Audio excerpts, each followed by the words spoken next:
Olá, pessoal, este é mais o Fala Carlão, e o Fala Carlão, você já sabe, é sempre na prateleira de cima do agronegócio brasileiro.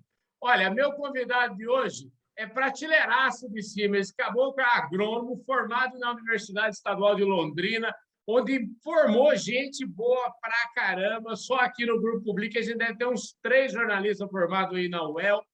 Eu estou falando João Marcos Ferrari, que já vem sendo indicado por várias pessoas. O mercado adora ele, viu? Todo mundo indica ele para entrevistar e, finalmente, eu consegui trazer ele aqui no Fala Carlão. Ô, João, obrigado pela sua presença aqui, viu?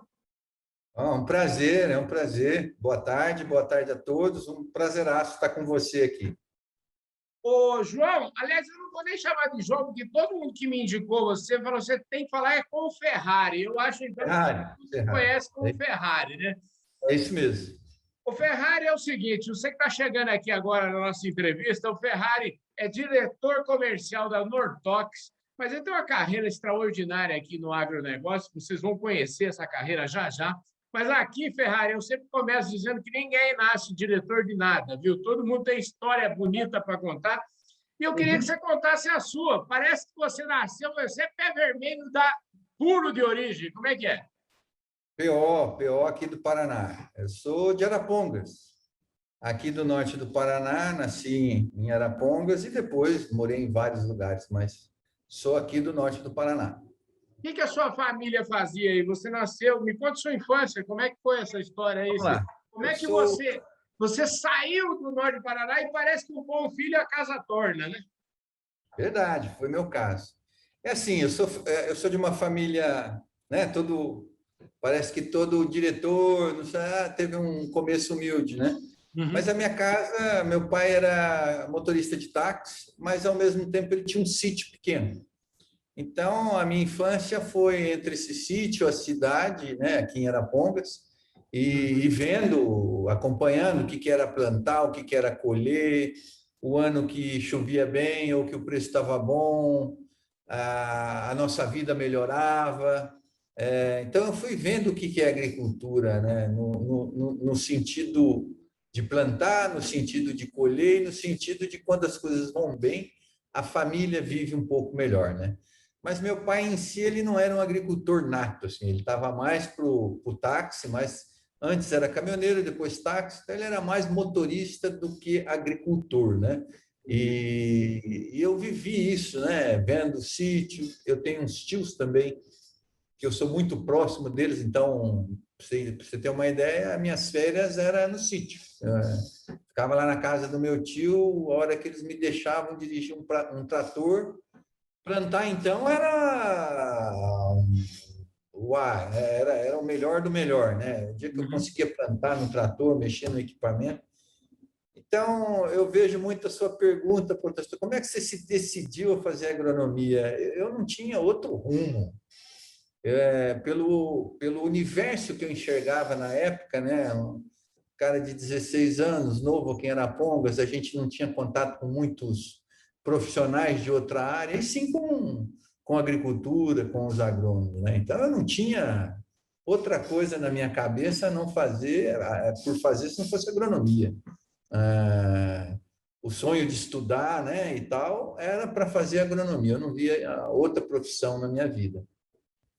Maravilha. Quando eu fui marcar essa entrevista aqui com o Ferrari, ele me mandou uma foto aqui que tem todas as passagens por várias empresas aí, todas elas grandes multinacionais do setor e tal.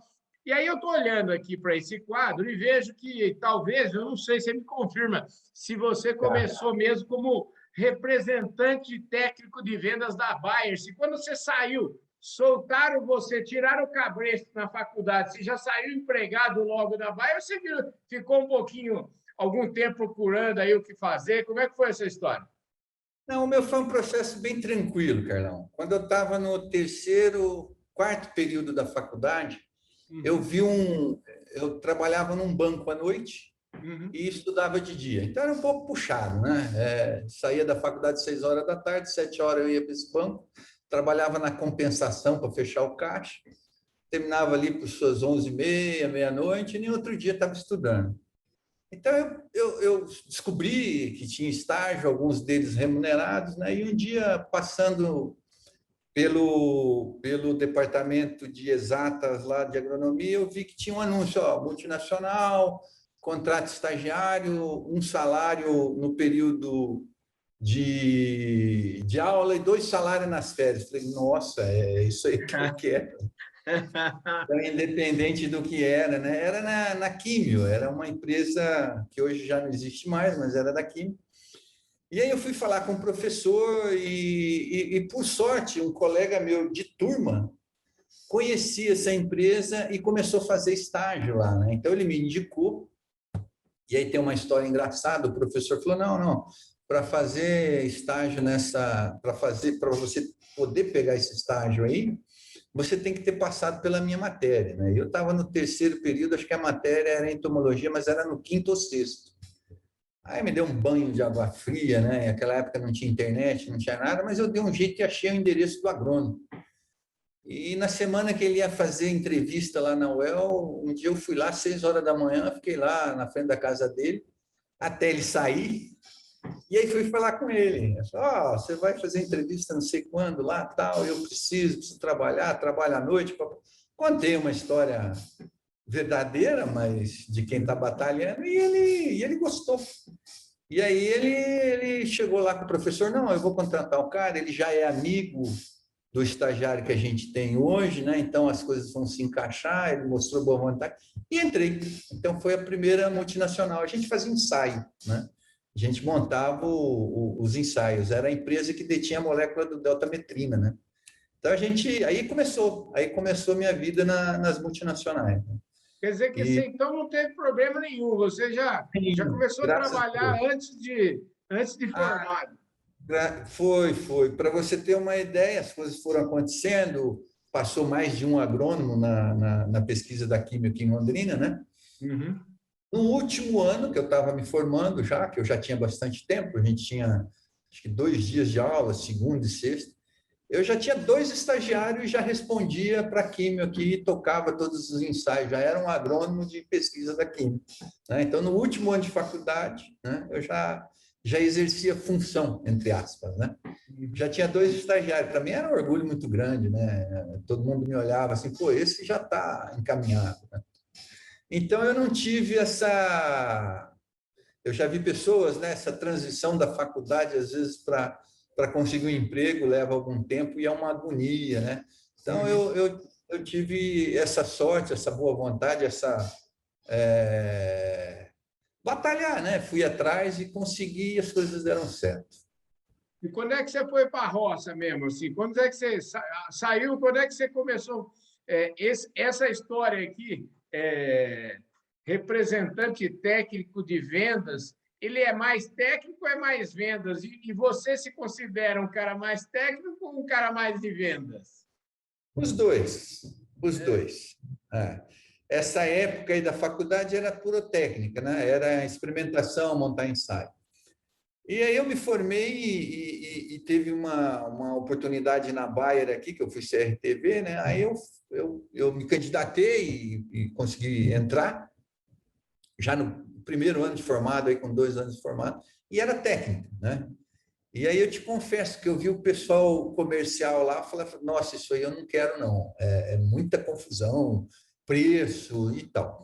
Mas, pelo destino, a Bayer fez uma reestruturação e eu fui convidado, mas um convidado sem muito opção, de ir para a área de vendas lá para o Mato Grosso, né? Então, eu fui ser RTV, representante técnico comercial, lá em Cuiabá. E aí, respondendo a tua pergunta, o técnico comercial estão muito junto, né? Estão muito Uhum. junto. Quando você fala do técnico, de ser técnico e levar uma solução lá para o agricultor. Agora, trabalhar puramente na área técnica, eu nunca tive essa experiência, né? De ficar só no ensaio, só na coisa técnica, né? Eu acho que as duas coisas estão super ligadas, né? Não tem como você ser comercial e um bom comercial se você não tiver uma base técnica. Mas entre a opção de exercer, né, atribuição comercial e técnica, eu fico com a comercial, sem dúvida. comercial, e você na posição que você ocupa hoje, eu fico pensando aqui, e acho que você pode dar um pouco um overview aí do que foi a sua carreira e tal, mas você está sempre, vamos dizer assim, hoje você lida mais com o cliente ou você lida mais com a sua turma interna? Como é que é seu tempo hoje? Dá para dizer que é um meio a meio. Dá Uhum, para dizer que é um meio a meio. A empresa que eu estou hoje é uma empresa muito leve. uhum, A gente não tem aquela, por exemplo, quando eu fui presidente de empresa aqui no Brasil, uhum, ah, acho que sem dúvida uns 30 ou mais, dependendo da época do ano, 40 até 50% do teu tempo é você fazendo repórteres internos ou participando de coisas internas, né? Você uhum. vai mais aí 30, sei lá, 40% com a equipe e você fica com os clientes em 10%, 15%. Aqui não, nós somos muito leve. Então, o repórter interno é pequeno, e às vezes é feito no cafezinho ou numa sentada, né? Uhum. Então, eu tenho plena condição de estar muito junto com os clientes, né? Quer dizer, Então, aí fica essa história de estar junto com o cliente, vira uma, vamos dizer assim, realidade e realidade mesmo, não é só um slogan no meio, na parede, né? não, é dia a dia, é dia a dia. Ferrari, você falou aí, você foi presidente de empresa, fala um pouquinho da sua carreira rapidão para Tá. nós, só para a gente localizar aqui, senão a gente pula lá você foi de representante técnico e veio da presidente de companhia rapidão aí, me conta essa história. Não, vamos lá, vamos lá. Bom, então, como eu falei, né, fui para a Bayer na área comercial, entrei na Bayer na parte técnica, na parte de desenvolvimento, aí ela fez uma reestruturação e eu fui convidado aí para Cuiabá, um convite só de ida, ó, vamos Uhum. ou não tem outra opção. E aí lá, entrei na Bayer, 2, 3 anos de Bayer lá no Mato Grosso, aí fui convidado pela Cianamid, Uhum. que é uma empresa que a Basta adquiriu. E lá na Cianamid que eu fiz a minha carreira, vamos dizer, a subida, o degrau da escada. Uhum. Lá eu fui RTV, né, de campo, depois eu trabalhei no marketing e Uhum. cheguei na época se chamava gerente nacional de vendas, né? Uhum. Era os cargos, aí nome de cargo, mas era quem tinha a atribuição de estar embaixo as equipes comerciais do Brasil todo. Entendi. Eu tinha parte do país só, eu tinha só os cerrados, de São Paulo para cima, né? Aí Uhum. eu fiquei nessa função na Cianamid e depois eu fui trabalhar na Dupont. Na Dupont eles tinham um conceito diferente, você tinha embaixo marketing, vendas e área técnica, né? Era como um diretor de unidade de negócio. Eu era Uhum. responsável por whole crops, né? E também fiquei um bom período, e a última função que eu fiz na Dupont foi diretor de marketing Brasil. Uhum. Tive um pequeno período num joint venture da Dupont com a Bung, que se chama Uhum. Produzir, está aí nos Uhum. cartãozinhos também, que era um projeto muito interessante, de barter, enfim. Era um conceito em um aperto de mão, você fazer o negócio com todo o cliente. Mas também tinha uma parte financeira bastante grande, de financiamento, e deixar leve o P&L das empresas em termos de capital de trabalho, né? E aí essa empresa, ela era praticamente 4 empresas em uma só, né? Era Bunge Fertilizante, Bunge Alimentos, Dupont com químicos e a Pioneer com sementes, né? Então ela funcionou aí 1 ano e meio, 2, e as empresas chegaram à conclusão de parar. Mas antes de parar, eu fui para a Arista. Uhum. E ali na Arista, eu fui como diretor comercial, fiquei um tempo no Brasil, depois eu fui para o Chile, fiquei como head do país durante 3 anos e alguma coisa, com a responsabilidade do Chile e Peru. Aí eu voltei para o Brasil como presidente do Brasil, pela Arista, e aí um ano só, né? Puxa, tem colegas meus que falam, pô, qual é a graça? Você chegou na presidência da empresa, ficou um ano só, é igual escalar o Everest, chegou lá, gravou a bandeirinha e desceu. Mas o convite aqui do Humberto, da Nortox, enfim, foi muito atrativo pessoalmente e profissionalmente, né? E eu ia ficar perto já contando um pouco da família também, Uhum. eu ia ficar perto dos meus filhos do primeiro casamento, que estão aqui em Londrina, né? Estão aqui em Londrina, Os meus pais estavam já, hoje dá para falar, no final da vida, porque eu perdi eles o ano passado. Então, eu Entendi. tive o prazer de ficar junto com meus filhos, o prazer de ficar junto com os meus pais aí nesses 6 anos que eu voltei aqui para o Paraná.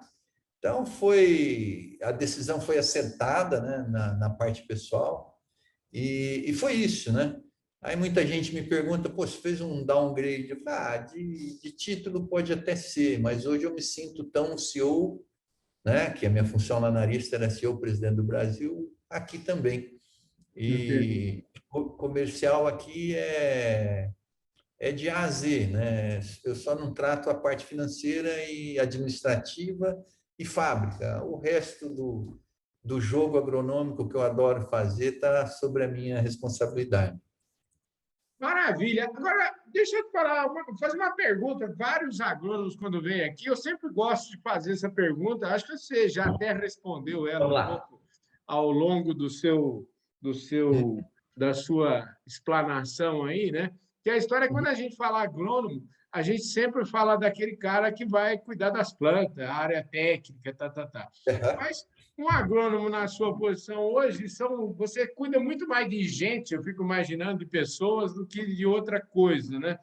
E cuidar de gente exige um talento todo especial. Eu imagino que você tenha, vamos dizer assim, se você não nasceu com esse talento, você deve ter Uhum. aprimorado ao longo da sua vida esse talento. Eu queria que você falasse sobre isso e também já falasse um pouquinho para nós que é hoje a Nortox e fala um pouquinho do jogo da Nortox hoje no Brasil. Eu sei que eu mesmo já, quando a gente podia viajar muito, eu já passei em frente da Nortox. Se não me engano, Uhum. vocês têm uma planta lá em Rondonópolis, não é isso? Também tem. Fala Aqui um e lá. pouquinho de como é que está a Nortox aí. Tá, bom, vou começar pelo início da sua pergunta ali, a gestão de pessoas e tal. Se eu Uhum, entendi a tua pergunta, assim, Carlão, eu gosto muito da agronomia no nome, no sentido literal mesmo, né? uhum, Aqui eu tenho a oportunidade de estar de manhã no ensaio, vendo o resultado de formulações diferentes, discutindo com o gerente técnico lá se o ensaio ficou bom, se o ensaio foi bem feito, por que ele fez com aquela metodologia, enfim. No mesmo dia eu posso passar no laboratório de formulações e conversar com o químico e ver o que diferencial que ele está fazendo nessa formulação e por que não faz mais concentrado, né? Posso conversar com o diretor industrial e ter uma noção, e também com o pessoal de compras, ver a cadeia de suprimentos desse produto, como ele vai ser ou como ele não vai. Então, eu tenho a agronomia do defensivo agrícola, ou seja, aqui na palma da mão. Você consegue navegar em todas essas áreas. Eu, pessoalmente, gosto muito da parte técnica do defensivo agrícola, da proteção de plantas, vamos falar assim, né? uhum. Adoro isso de criar novidade, de correr atrás, de entender, de fazer. E isso aqui a gente tem um parque de diversão aqui. Além da fábrica aqui, nós temos uma estação de pesquisa aqui dentro da fábrica, né? Ela tem 7 hectares, irrigada, a equipe técnica está ali. Então, isso que eu estou te falando não é conversa, não.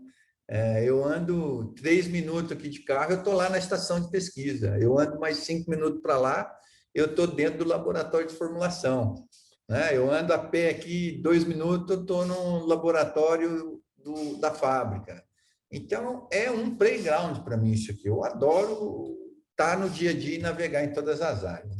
E a gestão de pessoas, sem dúvida, né? Eu acredito muito na relação de confiança, né? E de tempo. Essa relação de confiança você tem que ter com a sua equipe, com o seu fornecedor, com o seu cliente, com seus pares, enfim. Mais do que ter um ambiente leve para trabalhar, que a gente tem que cuidar muito desse ambiente leve, né? Você tem um propósito entre as pessoas em comum. Olha, gente, vamos com esse propósito de empresa, com esse propósito financeiro, enfim, né? Mas me atrai muito navegar em todas as áreas aqui, desde o marketing, da comunicação, do marketing mais estratégico, da execução, né? Aqui a gente tem que se virar, né? A nossa política aqui é pouco cacique e bastante índio. A gente tem mais gente no campo do que tá. Aí falando para você de um pouco da Nortox, né, para fechar. Hoje nós estamos atuando no Brasil, Paraguai, Chile, começamos no Chile no ano passado, Uruguai também, né? Além da plataforma de agroquímico, o DNA da Nortox é uma empresa de genérico, né? E traz soluções de genérico, tenta chegar na frente. Mas nós também temos dois grandes projetos aqui. A gente tem um projeto de nutrição vegetal, onde a gente trabalha os micros de solo, e nós estamos criando um negócio que o dono da Nortox, é uma empresa de dono, me deu carta branca para iniciar esse projeto há 5, 6 anos atrás, que é um projeto de sementes. Então, nós estamos criando um banco de germoplasma aqui na Nortox, já está já está saindo do forno. Em 2023 a gente começa com os nossos híbridos. Eu não tenho nenhum medo ou preocupação de falar que a nossa genética vai ser tão boa quanto o que existe hoje no mercado, das grandes empresas, com maior respeito, porque as pessoas que estão fazendo aqui também vieram das grandes empresas, fizeram isso lá. Então, a gente tem um propósito aqui de inovação muito grande. Então, você vai ver a Nortox ainda, né? Lógico, com a pretensão dela, com o market share dela, mas nós vamos ser referência não só em genérico de produtos, mas também na genética, né? E essa genética não tem genérico, né? Ela é única. Também com sementes de milho e sorgo. Olha só, então é primeira mão. Eu acho que é quase primeira mão essa notícia aqui. Muito bom, hein? Excelente, show de bola. Escuta, é muito legal, né? Você, vamos dizer assim, esse propósito aí de semente deve estar fazendo você acordar cedinho todo dia, né, o Ferrari? E animado, né? Animado. Quando eu trabalhei na Pioneer, eu fiquei muito próximo quando eu trabalhei na Dupont, fiquei muito próximo da Pioneer. Uhum. E teve um ano que eu fiquei 4 meses lá em Des Moines, na sede da Pioneer. Uhum. Aí ali, esse negócio da genética, da semente de milho, me pegou. Então, eu fui lá como uma capacitação pessoal, né, de eles estarem investindo no profissional, aprimorar o inglês na excelência, né? Foram 4 meses que eu fiquei lá. Então, eu fiquei muito no campo com o vendedor. Era para ver o modelo deles essa era uma função maior, de ver o modelo deles de trabalhar semente defensivos, né? Que eles tinham implementado isso lá nos Estados Unidos há um mês antes de eu ir para lá. Então, essa era a caçada, né? Ir lá, ó, ver como é que está funcionando, você vai voltar para cá, né? E vai dar suas ideias aqui, tanto para a Dupont como para a Pioneer. Foi meio de comum acordo das duas empresas, né? Que eu trabalhava na Dupont, mas ia ficar na sede da Pioneer. E lá essa magia da genética me pegou. Eu conversava com os melhoristas lá, vi eles fazendo a mágica. É uma mágica, né? É uma mágica. Você pegar o ruim com o ruim e criar uma coisa boa, é fenomenal, né? E eu adoro navegar, às vezes eu navego no assunto até a página 14, 15, né? Você tem um conhecimento geral, não de tudo, mas de vários assuntos, não tem aprofundado nenhum. Mas eu gosto disso, né? Eu gosto de entender os conceitos, mesmo que você não saiba a fundo, mas lá na semente ficou essa paixão. Isso ficou incubado, né? Isso ficou incubado durante anos. Então, eu tive a oportunidade de dar essa sugestão de criar um negócio de sementes em outras empresas e o pessoal não aceitou muito a ideia. Aqui, conversando com o Beto, levou uma meia hora, mais ou menos, para a gente decidir. Muito bom. Pois é, você deve, assim, vamos dizer assim, eu imagino que tenha as diferenças, né, das multinacionais que carregam dos grandes navios aí que são pesados, é difícil de virar, né? E a Nortox, eu imagino que tem essa questão é fácil de acelerar o jogo aí, né? É fácil de acelerar, é fácil de acelerar, né? Muita O... gente me pergunta isso, né? Qual é a diferença? A Uhum. diferença está na cara, né? você, né, quando eu era diretor de marketing na Dupont, por exemplo, é muito compartilhado as coisas, é muito estruturado, né? Então, indo para um lado ruim, assim, é um paquiderme para se mexer, mas é um paquiderme na hora que mexe a pata, estremece o mundo, né? Então, tem isso também, né? As coisas demoram, mas quando sai, ela é matadora, ela é vencedora, são estratégias vencedoras, né? E numa empresa mais leve igual a Nortox, a gente não consegue estremecer o mundo, né? Então, a gente tem que ser rápido mesmo, tem que ser rápido, né? Falando em estremecer o mundo e estratégias vencedoras, você trabalhou, eu imagino que ao longo da sua carreira você deva ter trabalhado aí com vários, vamos dizer assim, vários caras legais aí no setor. A gente Ah, até estava falando um pouco sobre isso. E eu queria uhum. saber aqui, antes de eu mudar de assunto, aqui que eu quero mudar de assunto para a gente encerrar aqui, antes, só para a gente ficar nessa história do agroquímicos aqui, eu queria que você contasse uma história qualquer aí que você deve ter aí para contar, você e esses caras aí que fizeram agroquímicos no Brasil, que me conta uma história boa Ah, aí. tem várias, mas uma que eu lembrei que foi um entrevistado seu, do Carlos Pellicer, né? Uma Uhum, vez a gente trabalhava na Cianamid junto, eu, o Pellicer, o Rogério Castro e o uhum, Paulo Pinheiro. Não sei se você conhece o Paulo Pinheiro, ele, acho que o último trabalho dele numa empresa de sementes, né? uhum, E os três eram vendedores. Os três eram vendedores. Aí o Pellicer chamou, ele fazia era um projeto assim, o vendedor ia para a matriz da empresa e ficava lá, como se fosse um trainee, mas em um período curto, 15 dias, aprendendo ali de marketing.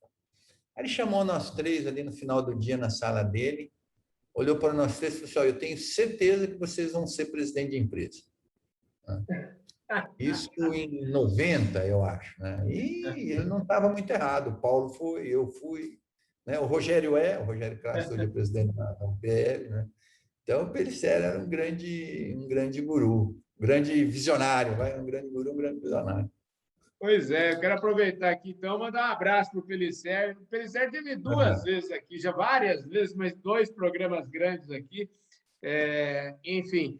Agora, deixa eu te falar, para a gente encerrar nosso assunto aqui, eu quero te contar o seguinte: eu gosto muito, eu aprendi a andar de bike aos 55 anos de idade, este ano. Então, eu Uhum. completei 56 agora em julho e aprendi a andar de bike em março, abril, por aí. E aí o negócio foi, eu aprendi e logo me apaixonei muito, e É a muito tal legal. ponto que eu até já caí de bike, estou há 2 meses me recuperando aqui, que eu quebrei a mão, enfim, mas é uma coisa maravilhosa e eu saio de sábado de manhã e eu sou capaz de ficar 10 horas em cima de uma bike e não lembrar assim, de nada de trabalho, ou seja, é uma coisa que é, É legal. é maravilhoso. Eu queria saber de você, porque, aliás, você também me mandou uma foto, e eu vi aqui uma foto que esse caboclo aqui, eu acho que ele, se não for profissional, ele está muito perto aqui do É. hobby dele. Eu queria que você me falasse sobre como é que você desanuvia. Eu gosto muito de moto, sempre gostei, sempre gostei. Paixão, acho que não tem muita explicação, eu acho que é como agronomia, né? Quando eu olhava a lavoura lá no campo, olhava o pessoal discutindo se tinha lagarta, não tinha lagarta, qualquer uma. Eu aprendi a gostar daquilo só de olhar. E Uhum, a moto também, né? Aí, quando eu era pequeno, eu ficava só babando, né, Carlão? Ficava só babando na moto dos outros. uhum. E acho que isso também ficou um pouco incubado. Aí, quando eu tive condições, eu comecei a comprar moto e andar, mas achei um tanto perigoso as motos de rua, né? Uhum. E aí, como eu gosto de desafio, quando eu fui para Dupont ali morar em Alphaville, eu parava numa padaria para comprar pão de manhãzinha assim, e tinha uns caras saindo para trilha. Mas numa felicidade, cara. Eu via no rosto dos caras assim que eles estavam ali e tal.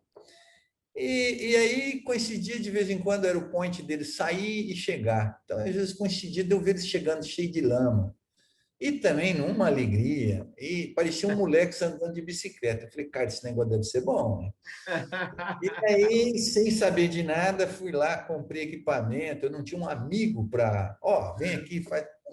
Mas fui tudo na cara de pau, né? Comprei a moto, comprei fui errando, né? Como você também deve ter comprado equipamentos Aham. que não eram bem aqueles, depois você foi comprar. Enfim, fui meter as caras e não consegui sair mais. Isso foi em 2001. E não consegui sair mais. Aquilo era uma alegria. Chegava de sábado, eu me sentia quando eu era moleque e andar de bicicleta. Né? Você sair com Entendi. aquela. E aí foi. E durante anos, fui morar no Chile, também fazia trilha todo sábado. Então, isso fez parte da minha vida, assim, se não andava de moto um fim de semana, parece que estava faltando alguma coisa. Mas eu Uhum. me encontrei mesmo na trilha. Moto de rua tenho também, mas não ando tanto. Mas eu E estou aí eu vendo aqui uma foto sua aqui.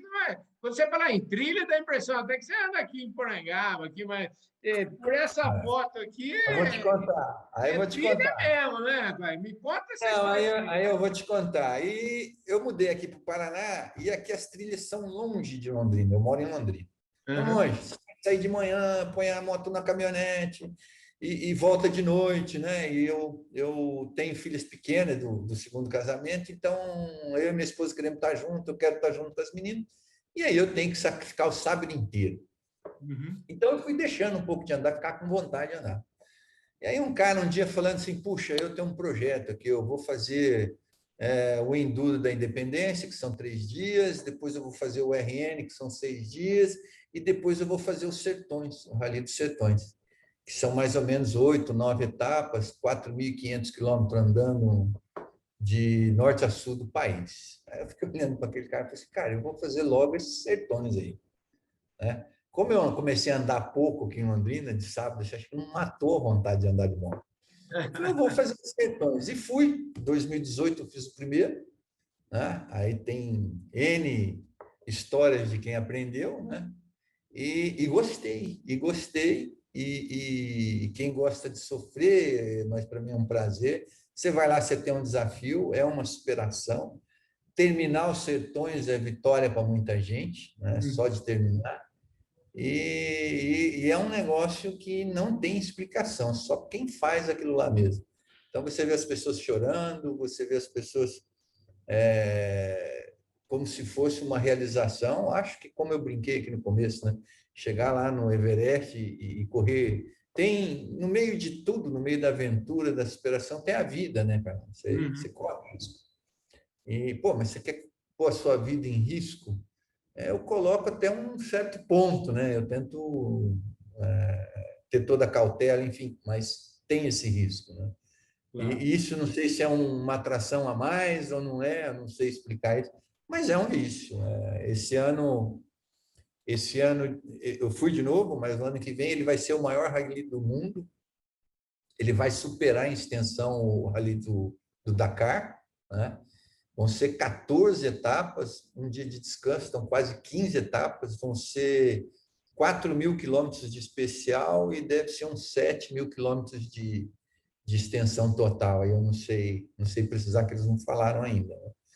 Mas é uma aventura que você traz para o seu dia a dia, a superação. É só quem faz ou quem chegou ali perto e sentiu a temperatura para entender. Né? É uma aventura enorme. Show de bola. Ô, Ferrari, deixa eu te falar, infelizmente, nosso tempo aqui já acabou, já faz tempo que acabou, viu? Mas o papo estava bom aqui.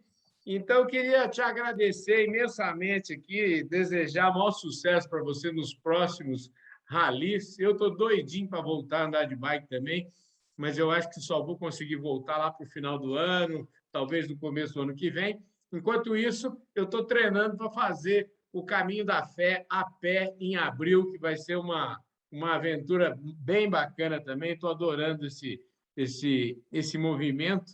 E isso é bom demais, né, o Ferrari? Você se desafiar, né? Eu acho que nós que estamos chegando numa idade, você sempre tem aquele eu ainda posso, mas a gente também tem uma maturidade de não se expor a um desgaste físico que comprometa, né, Carlão? Então, eu acho que a gente está numa idade espetacular, que você ainda se desafia, sabe colocar o tamanho do desafio e vai para ganhar, né? Nós não vamos para desistir, né? Nós vamos para ganhar.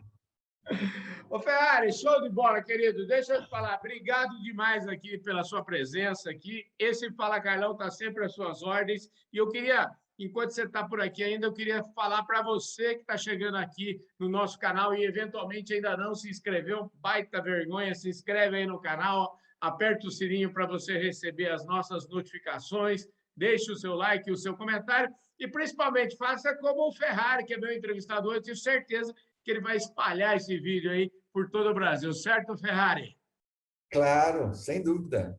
Ô, Ferrari, deixa eu te falar também, tem uma dica aqui, ó, para quem gosta de, por exemplo, ir para esteira, e tem gente que já enjoou da minha cara aqui, gosta só de ouvir, bota o fone lá, a gente também está presente em todas as principais plataformas de áudio do Brasil, só pesquisar em qualquer uma delas, você vai lá, vai achar o podcast Radar Agro, e lá você vai ter a playlist do Fala Carlão. E para você que está na audiência nacional e internacional aqui do Canal do Boi, muitíssimo obrigado, um forte abraço. Eu vejo todos vocês no nosso próximo programa. Obrigado, viu, Ferrari? Valeu!